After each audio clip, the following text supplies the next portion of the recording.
I have posted some pictures of my hand, and you will, if you watch me do this vibrato, you'll notice that I have learned, and this is something that definitely was a learned thing from a teacher, to do a specific shape for each finger. So when I go on my first finger, my third finger sticks out over the next string. It actually goes, I'm like hanging over the next string.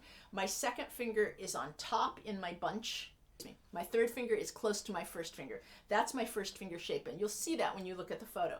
When I go to my second finger, I change and I do that. So my second finger shape, my first finger now is the one that's sticking forward. And this forward idea is part of the balance of the hand. So one of the things that I also am talking about in this advancing vibrato is what the shape of my fingers are. They are not like this. So when we play on our fingertips, we definitely want to play on our fingertips sometimes. It makes a little bit of a harder sound because we've got the bone there.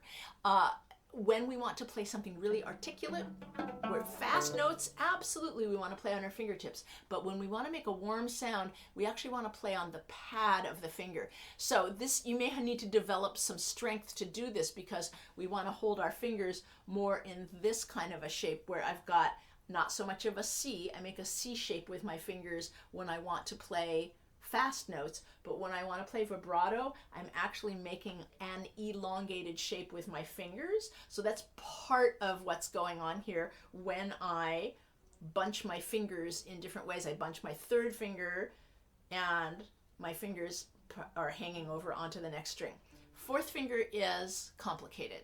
One of the things that is happening when I'm doing this finger bunch, and I think you can sort of see this in the photos that I posted, is I'm getting the finger in the middle of my palm. So if you look at it sideways, when I'm playing on my first finger, because of the way that I lean back, it puts the tip of my finger, which is the part that's on the string, is balanced in the middle of my palm, so that as I'm doing the vibrato, which is the rocking motions coming from my arm, obviously, I'm artificially creating some hand on this side because my fingertips in the middle of my palm. I need to do kind of the same thing on my fourth finger. I need to lean my hand forward. So again, I'm trying to get my fingertip to be more in the middle of my hand because this, I don't have any weight teeter-tottering my hand this way. So, and not everybody vibrates their fourth finger this way. Some people keep their hand back and they just vibrate forward. I actually swing my hand really far forward, again, because I'm trying to get that wah-wah sound to happen. So you can experiment with that once you get comfortable enough to do your fourth finger, about whether you want to lean forward, bunching fingers together, and actually creating some hand balance on the side of your hand where there aren't any fingers over there.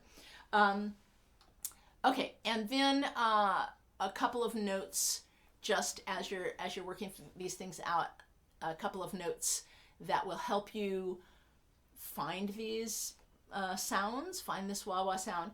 It's often really useful to dip your wrist down. And the reason for that is we want to feel like we have weight going downwards, but we do have to keep our elbow up.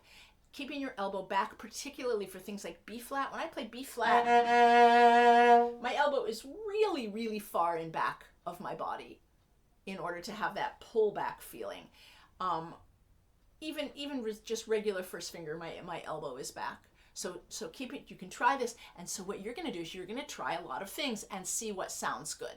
You're going to say, I'm gonna try dipping my wrist and see if that gives you a little bit more wah-wah sound or a little bit better control. You're going to try pulling your elbow back. You can try elbow higher, lower. You can try sliding your thumb under. That's part of the wrist dipping down kind of idea.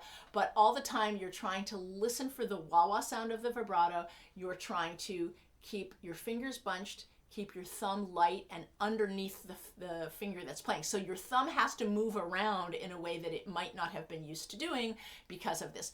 I definitely recommend that you continue to do a lot of silent vibrato and that you do things like silent scales. If you want to do these finger bunching shapes, if you're interested in going for that level of detail, it's a very advanced thing to do.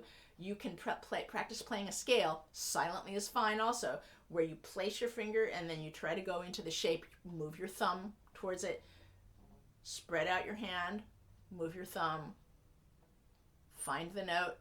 You can go look at the picture to say, what was the first finger shape? My thumb is underneath and it's loose. I'm trying not to vibrate.